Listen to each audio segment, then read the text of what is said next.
How do I think the pyramids were built? To be honest, I have no answer to that question. And anybody who tells you that he or she knows how the pyramids were built are not telling the truth, because we don't know. We don't know. The Great Pyramid contains a number of mysteries. The Great Pyramid, first of all, is very big. The Great Pyramid weighs 6 million tons. We can calculate that from its mass. It weighs 6 million tons. Its footprint is 13 acres. It's more than 750 feet along each side. It's 481 feet tall. More than 2.5 million individual blocks of stone were used in its construction. But it's not just big, it's really, really precise. The Great Pyramid is locked in to the cardinal dimensions of our planet. The Great Pyramid is targeted on true north, within 3/60ths of a single degree. Now, no modern builder would create a large building and add onto his or her shoulders the additional burden of aligning it to true north within a fraction of a single degree. They just wouldn't get it. They wouldn't understand why it was important to do that. But something drove the builders of the Great Pyramid to go to a very great additional trouble, not only to create this massive, imposing monument, but also to lock it on to true north. And then other things, to incorporate into its dimensions the dimensions of our planet. I don't want to get too numerical or possibly even boring here, but if you take the height of the Great Pyramid and multiply it by 43,200, you get the polar radius of the Earth. And if you measure the base perimeter of the Great Pyramid accurately and multiply that measurement by 43,200, you get the equatorial circumference of the Earth.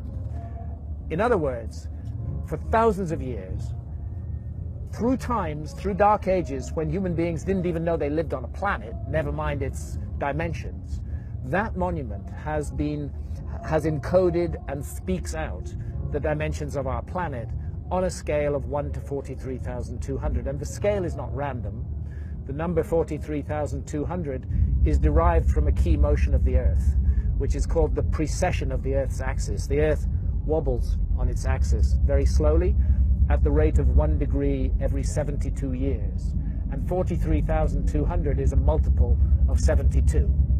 In fact, I think it's 600 times 72, but I need to double check that. But it's a multiple of 72. Check it out. So they've given us the dimensions of our planet on a scale defined by the planet itself. And that's an incredibly clever thing to do.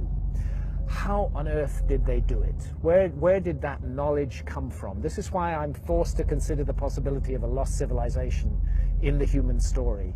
This is a work of almost, but not quite, space-age precision. It contains errors, but they are human errors for sure, but they're very tiny. The great precision, great skill, great craft. Some people will say to you, oh, the Great Pyramid was built by slaves. That is utter bullshit. No slaves were ever involved in the construction of the Great Pyramid. As far as I know, there were no slaves in Old Kingdom Egypt whatsoever. The Great Pyramid, I've climbed it 5 times. I've been in every known chamber in the Great Pyramid. It is a work of stunning artistic achievement. You're looking at the work of masters of architecture at the peak of their skill. Not an unwilling labor force, but people who gave their labor to that work with love and with care and with attention. There are blocks of stone weighing 70 tons that have been raised more than 300 feet above the ground. And we're not talking a couple of blocks, we're talking dozens of blocks of that weight. The average block weighs about 2.5 tons. It's the moving of those huge blocks of stone, their arrangement into a high precision monument, and the achievement of actually doing it, because you know, if you make a small mistake at the base, by the time you get to the summit of your 481-foot high pyramid, you don't have a pyramid, you have a corkscrew. You know?